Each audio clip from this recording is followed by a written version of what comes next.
오늘 우리에게 주신 하나님의 말씀 함께 찾아 읽겠습니다. 사도행전 17장 28절입니다.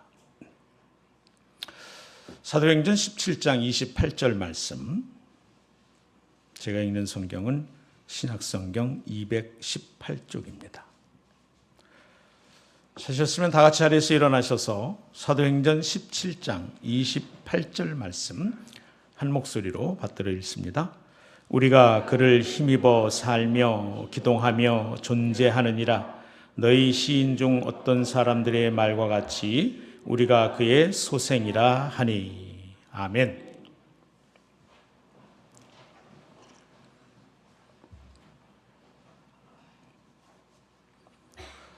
할렐루야. 우리가 하나님을 힘입어 살며 기동하며 존재합니다. 우리가 하나님을 힘입어 살며 기동하며 존재합니다. 바울 사도가 2차 전도 여행을 나서서 루스드라라고 하는 곳에 가게 됩니다. 그곳에서 우리가 잘 아는 평생 아들처럼 동역자로 함께했던 디모데를 만나 그와 동행하게 되지요. 유대인 어머니, 외할머니로부터 신앙교육을 잘 받았던 디모데, 그의 아버지는 헬라인이었습니다.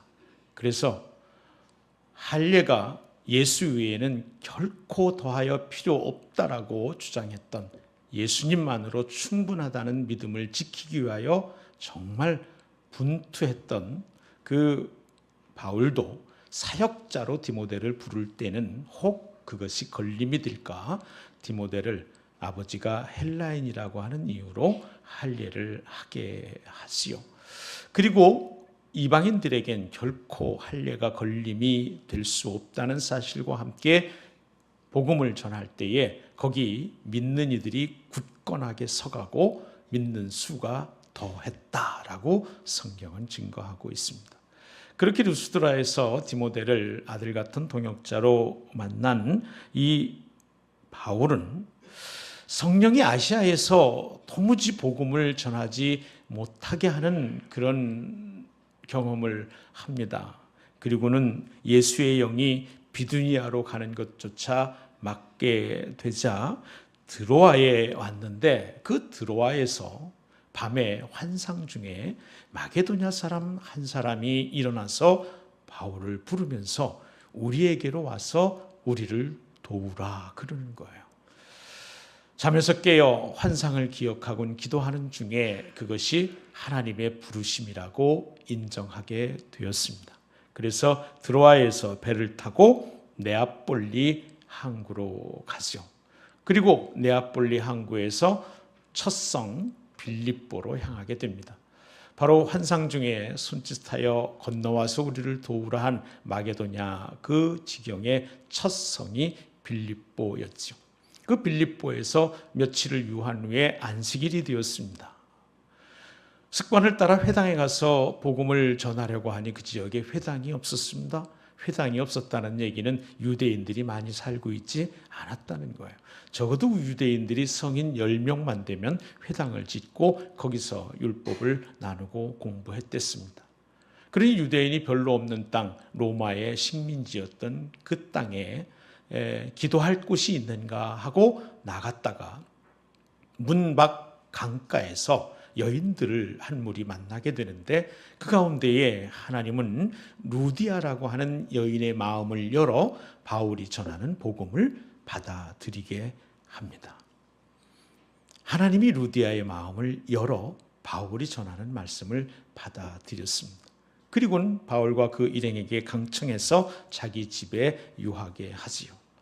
이렇게 마게도냐의 첫 성 빌립보의 첫 교회가 루디아의 집에 세워지게 됩니다. 그 빌립보에서는 귀신 들린 여인을 만나 고쳐주지요. 어린 여인이었습니다. 소녀였습니다. 그런데 그만 그 귀신 들린 소녀를 이용해서 점치게 해서 돈을 벌던 여러 주인들이 이 바울이 그 소녀를 고쳐주면서 돈벌이가 그치게 되자 고소해서 빌립보 감옥에 갇히게 되죠. 그곳에서 바울과 실라는 찬양하고 기도했습니다. 갑자기 지진이 나고 옥토가 흔들리면서 착고가 풀리고 모든 죄수들이 다 같이 자유롭게 됩니다. 간수가 깜짝 놀라서 이제 나는 죽었다 싶어 자결하려고 하는 순간 여기 우리 있습니다. 여기 우리 있습니다. 막아서선 그 간수에게 죽지 못하게 우리가 어찌해야 합니까? 제가 어찌해야 합니까? 울부짖듯 말하는 간수에게 주 예수를 믿으십시오. 그리하면 당신과 당신의 집이 구원을 얻을 것입니다. 그래서 빌립보에서는 간수와 그의 가족이 예수를 믿고 구원받는 일이 일어나게 됩니다. 그렇게 빌립보에서 감옥에 gat혔다가 풀려나게 된 바울은 이제 빌립보를 암비볼리아라고 하는 곳과 아볼로니아를 거쳐서 데살로니가에 가서 복음을 전합니다. 이 데살로니가는 우리가 잘 아는 교회이기도 하죠. 그곳에 가서 새 일에 3주 동안 새 안식일 동안 복음을 전하지만 그 유대인들 동족들이 시기해서 그를 그만 위험에 빠뜨립니다. 형제들이 죽임의 위협을 피해 밤을 도와 이 바울을 베리아로 보내지요. 베리아의 사람들은 아주 너그럽고 신사적인 사람이어서 말씀을 부지런히 상고하고 그런가 하여 더 깊이 연구하던 사람들이었습니다. 그 베리아에서 떠나 아덴으로 가게 되는 것은 그 데살로니가에 있던 반대하던 유대인들이 바울이 베리아에 있다는 얘기를 듣고 거기까지 와서 소동을 했기 때문이었죠. 거기 베리아에 실라와 디모데를 두고 홀로 아덴으로 피신해 갑니다. 아덴에서 실라와 디모데가 오기를 기다리던 바울이 아테네 시내를 돌아보게 되지요. 그러다가 그는 격분하고 맙니다. 바울 사도가 격분한 이유는 거기 아테네, 저도 지난 성지순례 때에 다녀왔습니다만 산 꼭대기마다 신전을 세우고 곳곳마다 우상의 신단을 세우곤 거기 절하며 음란하게 섬기고 뿐만 아니라 에피쿠로스 학파, 스토아 학파 그저 시간 나고 틈나면 이런저런 풍조에 대해서 철학에 대해서 이론에 대해서 이야기하고 듣고 즐기는 것 그것을 일삼는 사람들. 그러나 그 안에는 어떤 생명도 없는 그래 돌아다 보니까 심지어는 이름을 알지 못하는 신에게 이런 이름을 새긴 단을 쌓아놓고 기도하기도 하지만 그들의 종교심 깊은 만큼 그들 안에는 어떤 생명도 없는 것을 발견했기 때문이었습니다. 그들에 대해서 슬픈 마음을 가진 바울이 말씀을 전하려고 하자 거기 새로운 이야기라면 귀를 쫑긋하고 그저 듣고 나누는 것을 즐겨하던 사람들이 바울을 데리고 아레오바고라고 하는 곳으로 데려갑니다. 그래서 너 여기 서서 한번 네가 믿는 거 얘기해봐라. 기회를 얻게 된 바울은 그 아레오바고에 서서 아레오바고에 가보니까 뭐 특별한 것이 아니라 작은 언덕 같은 동산이었어요. 동산도 아니고 작은 언덕배기 같은 그런 것이 둔덕이었는데 거기 세우고는 네가 얘기하려고 하는 것 한번 해봐. 창조주 하나님을 전하고 부활하신 예수님을 전했습니다. 그러자 사람들이 도무지 그 얘기를 들으려 하지 않습니다. 더러는 듣고 얘기하고 떠드는 걸 좋아하는 사람들이 그래 그럼 다음에 다시 한번 들어보자 이러고 흩어져 갈 뿐이었죠. 그러나 그것이 다는 아니었습니다. 몇몇 사람들은 바울의 전하는 말씀을 듣고 그 중에는 아레오바고 관리 디우노시오 그리고 다마리라고 하는 여인과 또 다른 몇몇이 있었습니다. 제가 길게 16, 17장 사도행전 16장 17장에 있는 바울의 2차 전도여행에 대해서 쭉 이야기한 것은 바울이 복음을 전하면서 그가 살아가면서 그가 피할 때나 직면할 때나 바울과 그들의 일행을 움직이게 한 것은 어떤 여건이나 심지어는 그들의 안전도 아닌 하나님의 뜻이었다는 사실을 여러분에게 설명하려고 했던 겁니다. 바울의 삶을, 바울과 그의 일행의 삶을 움직이는 힘은 하나님이었습니다. 바울과 그들의 일행이 움직이게 하는 동의는 하나님의 뜻이었고 하나님의 인도하심 따라였습니다. 재정 상태가 그를 움직이게 한 것도 아니고, 건강이 그를 움직이게 한 것도 아니고, 그의 몸이 자유로운가의 여부가 그를 움직이게 한 것도 아니었습니다. 심지어는 그가 계획하는 사역도, 전도 여행의 계획도 그의 뜻이 아니었습니다. 성령이 가로막고 예수님의 영이 막으면 그것이 어쩐 일인가 하고 멈춰 섰고 그분의 영의 인도하심을 따라 그는 움직였던 것입니다. 죽임의 위협 속에 때로는 형제들에 의하여 옮겨지기도 했지만 직면하여 그 위험 앞에서 담대하게 창조주 하나님을, 부활하신 주님을 전하기도 했댔습니다. 그러니까 직면하든 옮겨가든 그 어떤 삶의 움직임과 그 이동의 동기, 힘은 하나님이셨고 하나님의 뜻이었고 하나님의 인도하심이었다라고 하는 얘기입니다.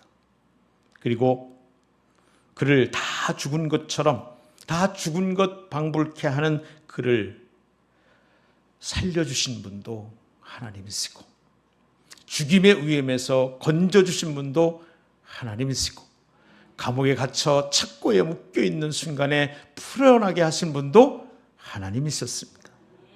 필요한 능력을 주시고 각종 은사로 채우신 분도 하나님이셨습니다.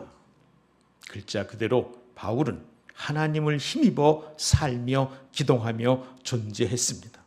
아테네 사람들에게 오늘 말하는 이 사도행전 17장 28절의 말씀은 그렇게 산 한 사람의 고백적인 선포요 증언이라고 하는 말입니다. 이 바울의 심정으로 우리 다시 한번 본문을 읽는데 세 번역으로 함께 화면을 보고 읽겠습니다. 사도행전 17장 28절입니다. 여러분의 시인 가운데에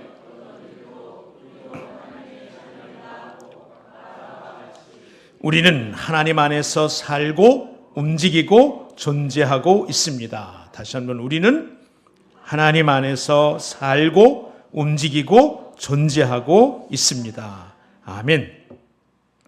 우리는 하나님을 힘입어 살고 움직이고 존재합니다. 믿습니까? 바울처럼 우리도 하나님 안에서 그분을 힘입어 살고 움직이고 존재하고 있습니다. 아멘입니다. 우리가 하나님을 힘입어 살고 움직이고 존재한다는 사실을 믿을 때에 그것은 우리의 삶을 가능하게 하는 근본적인 원천이 하나님이다라고 하는 사실을 믿는다는 얘기입니다. 하나님 없이는 한순간도 살 수 없고, 하나님 없이는 조금도 한 발자국도 움직일 수 없고, 하나님 없이는 아예 존재할 수도 없다는 것이 우리는 하나님 안에서 살고 움직이고 존재하고 있습니다 라는 말씀이지요. 진실로 그렇습니다. 그런데 우리의 믿음은 지적인 동의가 아니잖아요. 아, 그래요 라고 고개를 끄덕이는 수준의 것이 우리의 믿음이라고 말하지 않지요. 아, 맞아.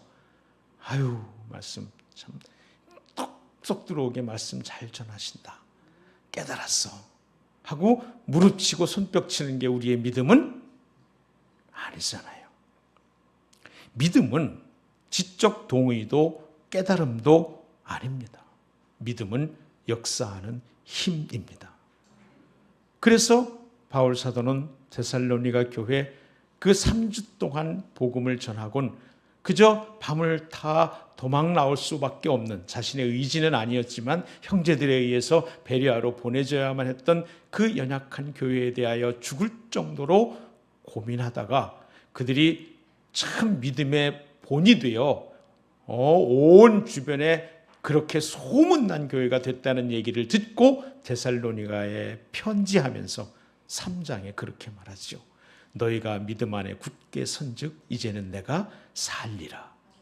그러면서 데살로니가 교회에 대하여 소문난 3가지를 말하는데, 믿음의 역사와 사랑의 수고와 소망의 인내를. 믿음은 역사입니다. 사랑은 수고이고요. 소망은 인내입니다. 우리가 믿음이 있다라고 하는 것은 그 믿음이 일으키는 역사가 내 안에 있다는 거고, 내 안에 사랑이 있다는 것은 사랑으로 말미암는 수고와 헌신과 땀 흘림이 있다는 것이고, 소망 중에 산다는 것은 내가 어떤 역경 환경 속에서도 견디고 인내한다는 것을 말하는 거지요. 맞아요. 그래서 믿음은 역사하는 힘입니다. 믿음은 말씀이 내 삶에 실제로 경험하는 능력이고, 믿음은 말씀에 대한 믿음으로 순종하는 것을 말하는 거예요. 이것이 중요하죠. 믿음은 말씀이 삶에 실제 경험하는 능력이다.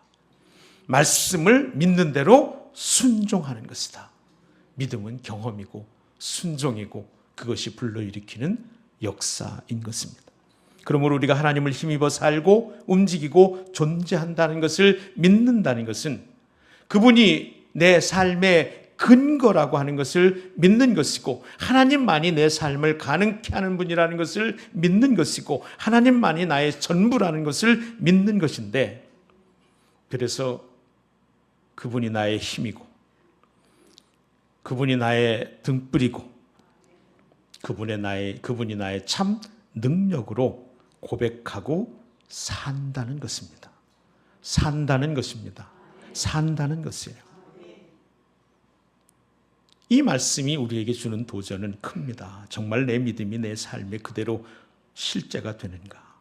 우리는 하나님 안에서 살고 하나님 안에서 움직이고 하나님 안에서 존재하고 있습니다. 하나님만이 내 삶을 가능하게 하는 유일한 근거라고 고백하고 있는데, 실제 우리는 자주 다른 어떤 것이 나를 살게 하는 힘인 것처럼 살지요. 돈, 건강, 자녀, 이런 것들 말입니다. 그리고 그것들을 위해서 하나님이 내게 능력이 되어달라고 빌고 있지요. 주객이 전도되었, 거꾸로 선 가치가 믿음 안에 있다고 하는 내 안에 너무 자주 있는 거지요. 100일 감사 1000번제를 드리고 있습니다. 저도 써나가면서 오늘 이 말씀이 사도행전을 읽으면서 덜컥 제 안에 쏟아져 들어오는 거예요. 그래서 함께 나누면서 100일 감사 1000번제, 이 추수감사 절기를 향해 나아가는 이 감사의 걸음에 매일매일이 우리에게 있는 모든 것이 하나님께로부터 왔다라고 하는 믿음을 선포하는 날들이고, 거꾸로 선 가치를 바로 세우는 시간들이라고 깨우치시는 하나님의 음성을 듣게 되는 거지요. 능력의 근원으로 다가가는 시간들입니다. 지난 여름은 참 유난히도 더웠습니다. 그렇죠? 무슨 열대야가 40며칠을 계속했다고, 무슨 기록이라고 얘기도 하고, 그 한참 무더위가 있을 때 7월 어느 날인가 저희 집에 에어컨이 고장이 났습니다. 무려 5일 동안 에어컨이 없는 집에서 살았는데 저는 교회로 피신해 왔었습니다. 오직 한 분만이 고생을 고스란히 했지요. 그런데 안 나와서 제가 관리실에 이제 전화를 했죠. 아파트 관리실에, 여보세요, 에어컨이 안 나오는데요. 저쪽에서 대뜸 긴장하는 거죠. 이 더위에 에어컨이 안 나온다는 게 무슨 뜻인지 관리실이라고 모를 리가 있겠습니까? 그럼 어떡하죠? 지금이라도 와주실 수 있나요? 그런데 거기서 잠깐 뜸을 들이더니, 에어컨은 주민님, 그 에어컨 회사 AS 센터에다 연락 주셔야 되는데요. 이러는 거예요. 그래서 일단 알겠습니다. 그러니까 그게 S 회사 거예요. 삼성 거예요. 그래서 삼성 고객센터에 전화를 했어요. 그랬더니 가장 빠른 시간이 5일 후라는 거예요. 그것도 엄청 빠르게 잡아줬다고 약간 생색도 내면서 그렇게 얘기를 하는 거예요. 별 수 없잖아요. 그죠? 그래서 5일까지 기다렸죠. 말씀드린 대로 저는 교회에서. 그래서 5일째 와서 에어컨 기사 두 분이 오셨어요. 와가지고 이것저것 보더니 에어컨에 아무 이상이 없대요. 아니, 에어컨에 아무 이상이 없대요. 실제로 그 집은 지은 지 2년 된 아파트거든요. 새 거예요. 그럼 뭐가 문제냐고. 관리실에서는 에어컨 AS 센터에 전화하라고 그랬다고. 그랬더니 이것저것 살펴보더니 실내기로 들어오는 전원이 고장났네요. 그러면서 전원은 저희가 하는 게 아니고 관리실에서 하는 겁니다. 그래서 그분에게 사정을 해서 제발 그래도 전기 아시니까 그 임시로라도 어떻게 들어오게 해달라고. 그랬더니 자비를 베풀어서 그분이 임시로 들어오게 해놓고 관리실에 전화했더니 그날 오후로 막 오셨어요. 근데 보니까 실내기로 그러니까 에어컨으로 들어오는 전력이 왜 그랬는지 모르지만 아마 느슨하게 이렇게 고정이 돼 있을 거라고 추측하더라고. 살짝 탔더라고요. 그러니까 이게 뭐라 그러죠? 접선 응? 합선이 나서 살짝 이렇게 탄 것 같아. 그래가지고 그걸 갈아가지고 전기를 딱 연결했더니 세상에 에어컨이 얼마나 잘 들어오는지. 여러분, 에어컨이 아무리 새 거여도요 2년밖에 안 됐고 아무리 좋은 브랜드 것이어도요 전원에 연결이 안 되면 안 들어옵니다. 우리가 아무리 건강하고 활력 있고 재물이 있고 권세가 있고 자녀가 잘 되는 복을 받고 산다 해도 그 모든 것에 근원에 연결되어 있지 않는 한 그것은 우리에게 아무 소용이 없어요. 또 그런가 하면 이 말씀을 준비하면서 제게 생각나고 떠오르게 하는 게 있었습니다. 먼저 섬기던 교회에서요 오후 모임을 마치고 이제 집에를 가려고 하는데 오후 모임이 길어졌어요. 겨울이었는데 그만 해가 진 거죠. 해가 막 지고 나면 얼마나 캄캄합니까, 여러분? 교회 마당에 교회 그 주차장이 깜깜했는데 갑자기 교회 주차장으로부터 막 소란스러워지는 거예요. 결국 저도 이제 무양실에 있다 나가봤지요. 나가봤더니 사람들이 둘러섰는데 차가 시동은 걸리는데 불이 안 들어오는 거예요. 이 깜깜한 밤에 불이 안 들어오는 차를 가지고 간다라고 하는 건 굉장히 위험한 일이잖아요. 그래서 사람들이 이렇게 저렇게 봐도 이상하잖아. 불이 안 들어. 뭐 이게 라이트가 깨졌나 뭐 아무리 봐도 그런 흔적들이 안 보여요. 한참을 둘러보다 어떤 분이 발견했어요. 이 밝기 조절하는 이렇게 동그란 스위치잖아요. 그걸 0에다 놓은 거야. 어떻게 다 타고 내리다가 스쳤는지 이게 쉽게 돌아가거든요. 이렇게. 예. 그래가지고 그걸 이렇게 조절해가지고 아주 끝까지 하면 밝고 한 이게 예를 들어서 5라면 5에다 하면 아주 불들이 밝고 4하면 그냥 쓸만하고 3 이하로 뜨면 흐릿하고 0이면 아직 안 보이거든요. 그러니까 그것 때문에 이제 못 가고 한참 동안이나 주차장에서 그 추위인데 덜덜 떨면서 소란을 피울 수밖에 없었어요. 차가 시동이 걸려 있었어도요. 밝기가 조절이 안 되면 그 차 끌고 갈 수가 없어요. 하나님과 연결되어 있는 사람도요. 그 하나님을 경험하고 알아채고 누리는 믿음이 없으면 하나님과 동행하기란 불가능합니다. 그분의 그 원천의 능력을 내 것으로 삼아 사는 게 불가능하다 그런 얘기입니다. 또 그런가 하면 주신 마음 가운데 참 사람은 한계를 모른다. 이런 생각이다. 한계를 모른다. 저는 이 한계를 모른다는 게 다음 언제 시간 되면 함께 나누려고 하는 우리의 믿음의 분수대로 살라고 하는 그런 뜻에서 한계를 모른다는 게 아니에요.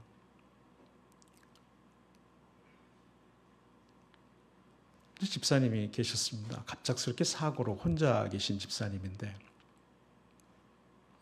몸이 쓰는 것이 굉장히 불편해졌어요. 한참 치료하고 낫긴 했는데 밥 해먹는 것도 힘들고 집안 청소하는 것도 어려울 정도로 힘든 몸 상태였습니다. 그래서 제가 신방을 간다고 해도 이제 불편한 거예요. 뭐 섬길 수도 없으니까 뭐 청소도 뭐 집안이 뭐 막 정말 뭐 자기 말로는 뭐 쓰레기장 같이 이렇게 됐다고 말하는 막. 어느 날 속장님이 그 집사님에게 전화를 했어요. 집사님, 오늘 저하고 점심해요. 사람 안 갈래요. 뭐 저 맨날 불편하고 사람들 모이는 데 가면 민폐나 끼치고 이래서. 아니요, 저랑 둘이 먹자고요. 그러니까 이 집사님이 어렵게 속장님이 이제 차로 데리러 가고 그 집사님 나왔어요. 그리고 나와가지고는 이제 유쾌하게 하시는 속장님에 따라서 점심도 먹고 그냥 시간을 내서 오랜만에 차도 마시고 저녁 니엇니엇한 것까지 아주 정말 간만에 참 여유 있고 기분 좋은 시간을 보내고 집으로 갔어요. 집 문을 여는 순간 이 집사님은 정말 깜짝 놀랐어요. 집이 반짝반짝, 냉장고를 열어보니까 반찬들로 가득 차 있는 거예요. 집은 깨끗하게 정리되어 있고 냉장고에다 반찬들로 가득 차 있고. 속회에서 짠 거야. 석장님이 집사님을 불러내고 그 속회원들이 다 거기 가가지고 오늘 속회는 그렇게 드리자고. 그래가지고 속도원들이 다 청소하고 먹을 것 그 전날부터 준비해 와가지고 다 싸놓고. 이 집사님은 자기가 아프니까 내가 할 수 없다고, 속회도 못 드리고 사람도 못 내고 사람과 교제도 안 되고 예배도 가야 괜히 뭐 불편하기만 하고 이렇다고. 그게 자기 한계라고 생각을. 근데 이 집사님은 자기 한계를 모르는 거지. 자기 한계는 거기까지가 아니었어요. 속도원들의 사랑이 그의 한계였고, 아니 하나님의 도우심까지가 그분의 한계였던 것입니다. 한계를 모르는 것 같아요. 여러분들 지금 거기까지가 여러분의 한계가 아니에요. 뚫고 솟아 어딘지 모르게까지 오르는 하나님에게까지 마침내 여러분 주변에 사랑하는 이들을 지나 하나님의 도우심까지가 여러분과 저의 한계인 줄로 믿습니다. 예수 믿으면서도 나의 한계를 잘 모를 때가 있지요. 내가 나의 한계인 줄 알아요.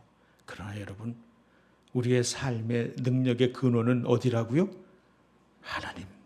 하나님의 힘입어 하나님 안에서 살고 기동하고 존재합니다. 이게 예수 믿는다는 거예요. 할렐루야. 그러므로 나는 나의 앞길이 캄캄해도 두려워하지 않습니다. 왜? 하나님께서 내 앞길에 등불이 되어 주시니까요. 그러므로 여러분, 나는 어떤 것을 선택해야 할지 고민되고 망설여질 때 염려하지 않습니다. 하나님께서 나의 길이 되어 주시니까요. 그러므로 여러분, 내가 필요한 무수히 많은 것들이 채워지지 않아서 결핍을 느끼고 힘겨울 때에도 나는 불안하거나 걱정하지 않습니다. 하나님께서 가장 좋은 때에 가장 좋은 것으로 공급해 주실 것을 믿기 때문입니다. 그러므로 사랑하는 여러분, 애들 말대로 말씀드리면 쫄지 마십시오. 겁먹지 마세요. 두려워하지 마세요. 염려하지 마세요. 그런 것들은 모두 다 실체가 없고 허상일 뿐입니다. 사탄이 주는 속임이에요. 그래서 여러분 기억하세요. 그건 정말 큰 죄를 짓는 일이에요. 염려하지 말라 했으면 해야 돼요? 하지 말아야 돼요? 하면 죄예요? 아니에요? 주님이 하지 말라는 거 하면 죄인 거예요. 염려하지 말라 했으니 염려하지 말아야 되는 거예요. 걱정하지 말라 했으니 걱정하지 말아야 되는 거예요. 두려워하지 말라 했으니 두려워하지 말아야 되는 거예요. 사탄에게 속지 마십시오. 그러기 위해서 오늘 말씀을 부여잡으십시오. 우리는 하나님 안에서 하나님께로부터 힘을 얻고 움직이고 존재합니다. 가지가 나무에게 생명을 주는 게 아니라 나무가 가지에게 생명을 공급하는 것처럼 예수님의 요한복음 15장 5절 말씀이지요. 나는 포도나무요 너는 가지라. 그가 내 안에 내가 그 안에 거하면 사람이 열매를 많이 맺나니 나를 떠나서는 너희가 아무것도 할 수 없습니다. 가지가 꽃을 피우고 그것으로 사람을 즐겁게 하는 것. 가지가 열매를 맺고 그것으로 사람을 유익하게 하는 것. 넓게 뻗은 가지와 거기 무성한 잎이 그늘을 만들고 지친 사람들을 쉬게 하는 것. 그것은 그 나무가 뿌리에 연결되어 있기 때문입니다. 봉헌 예배 때 참 많은 꽃들이 들어왔잖아요. 많은 나무들이 들어오고 정말 한동안 들 데가 없어서 주체를 하지 못할 정도였는데 그 중에 많은 꽃들이 금방 시들어버리고 말아요. 그래서 몇몇 분들이 하는 얘기에 제가 그렇구나 그랬죠. 사실 저도 정확히 잘 몰랐댔습니다. 그 많은 꽃들 가운데는요, 위에만 살짝 있고 밑에 화분이 다 비어 있다네. 그래서 그렇게 가볍대요. 다 가볍대. 그러니까 마른 흙 조금 있고 뿌리는 다 잘려져 있어서 잠시 예쁘게 피게 했으니 그 꽃이 오래 갈 리가 없지요. 그 나무가 오래 갈 리가 없지요. 그래도 그 꽃을 살리고 나무를 살리려면 얼른 빨리 좋은 분으로 분갈이를 해줘야 된다. 그러시더라고요. 뿌리가 잘린 꽃은 오래 가지 못합니다. 뿌리가 잘린 나무는 오래 갈 수가 없지요. 복음적인 시 한 편을 제가 하나 그래서 읽어드릴까 그럽니다. 근데 배경음악이 착 깔리면 좋긴 한데 그래도 제가 좋은 목소리로 한번 읽어보겠습니다.